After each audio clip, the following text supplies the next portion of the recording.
என்னை தேடும் இறைவனே, உம்மை நாடி வருகிறேன். என்னை தேடும் இறைவனே, உம்மை நாடி வருகிறேன். இன்றைய தியானத்தின் தலைப்பு மரத்தில் தொங்கினார். வாசிக்க வேண்டிய திருமறை பகுதி கலாத்தியர் 3ஆம் அதிகாரம் வசனங்கள் 1 முதல் 14 வரை. மரத்தில் தொங்கினார். கிறிஸ்து நமக்காக சாபமாகி நியாயப்பிரமாணத்தின் சாபத்திற்கு நம்மை நீங்களாக்கி மீட்டு கொண்டார். கலாத்தியர் 3:13. மரத்திலே தூக்கி போடப்பட்டவன் சபிக்கப்பட்டவன் என்று உபாகமம் 21ஆம் அதிகாரம் 22 மற்றும் 23 வசனங்கள் கூறுகிறது. இயேசு கிறிஸ்து சிலுவை மரத்தில் தொங்கினார் அல்லவா? அதை இங்கே பவுல் நினைவுபடுத்தி நியாயப்பிரமாணத்தின்படி கிறிஸ்து சபிக்கப்பட்டவராகிறார். அப்படி அவர் சபிக்கப்பட்டவரானதற்கு காரணம் சாபத்திற்கு நம்மை நீங்களாக்கி மீட்க முற்பட்டதுதான் என்கிறார்.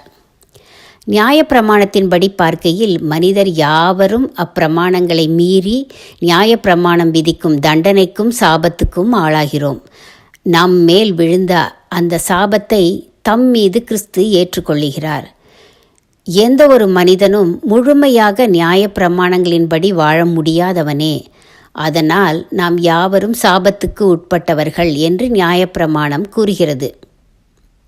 சபிக்கப்பட்டவன் என்பதற்கு எதிர்ச்சொல் ஆசீர்வதிக்கப்பட்டவன். நாம் அனைவரும் ஆசீர்வதிக்கப்பட்டவர்கள். அதாவது உன்னதமான ஆன்மீக ஆசீர்வாதமான நித்திய ஜீவனை பெற்றுக்கொள்ள தகுதி பெற்றவர்கள். நாம் அப்படி ஆவதற்கு கிறிஸ்து சபிக்கப்பட்டவர் ஆனார். நியாயப்பிரமாண வார்த்தைகளையெல்லாம் கை கொண்டு நடவாதவன் சபிக்கப்பட்டவன் என்பார்களாக. உபாகமம் 27:26. இப்படியாக சபிக்கப்பட்டவர்களாகிய நாம் நீதிமான்களாகிறோம். எப்படி?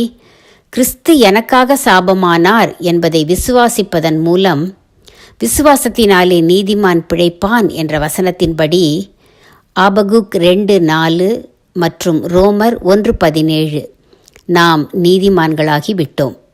சிலுவை மரம் நீதிபரர் கிறிஸ்துவை சாபமாக்கி நம்மை நீதிமான்களாக்கி விட்டது.